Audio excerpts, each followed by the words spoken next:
Shalom, everyone. I want to share with you a special teaching about the Maccabees and rededication of Jerusalem for the time of Hanukah.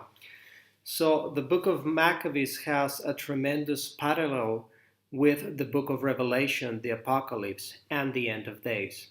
But before that, I'm going to reveal to you a mystery that has to do with the Maccabees and the rising to power of the Nazis. So we have some very interesting parallels. Everything throughout history has been decoded in the Bible.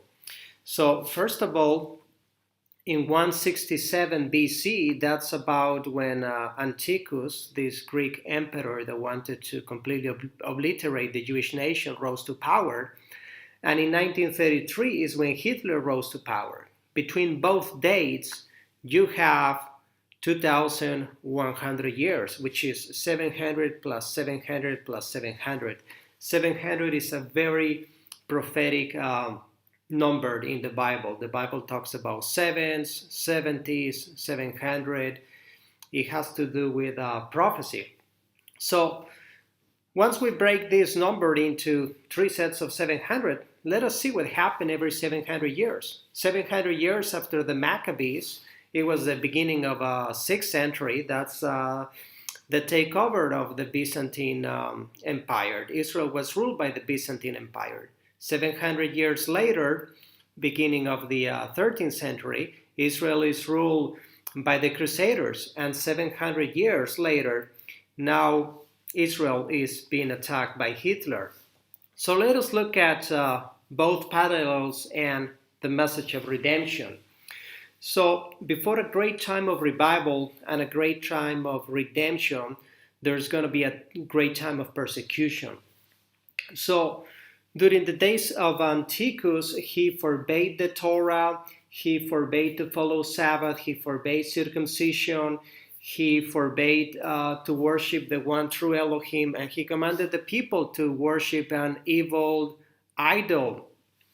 But after that, Antiochus was defeated, and the Maccabees were able to rededicate Jerusalem, and for a short time, there was a time of a great revival in Israel. A great light appeared in a time of darkness.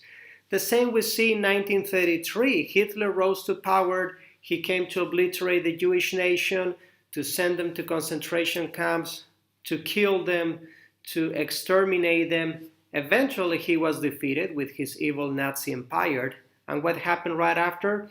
It was the birth of the nation of Israel, a time of a great revival, a time of great light, right after darkness. So we see both patterns very interestingly.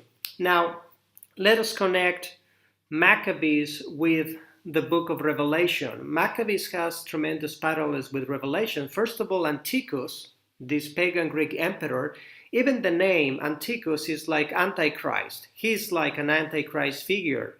So he wanted to exterminate the Jews, the same the Antichrist. He set up an abomination that causes desolation on the temple and profane it, the same the Antichrist. He forbade the Torah, the same the Antichrist. He forced the Jews to adopt a pagan Greek religion, the same the Antichrist will set up the image of the beast and impose on the people a fake religion. The king of Greece united himself with the pagan Hebrews, the word Hellenized, that adopted Greek culture and made a war against the saints. So in the same way, the Antichrist, with those that take the mark of the beast, will make a war against the saints. Now, it says that the Antichrist has names of blasphemy. Well, Antiochus Epiphanes was called Theos Antiochus, which means Epiphanius, which means the manifestation of God, which is a complete pagan name full of blasphemy. But his true name was Mithra, which was the name of an idol. It's also blasphemy. And his wife was Laodicea. Very interesting. Now, in the book of Revelation, we find this name Laodicea, and it was a church that was into comfort, that was into prosperity. This is going to be the perfect church model for the Antichrist in the end of days.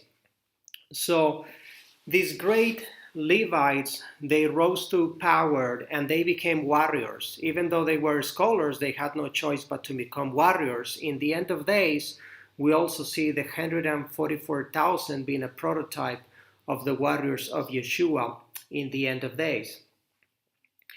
Well, this is part one on Maccabees. Thank you.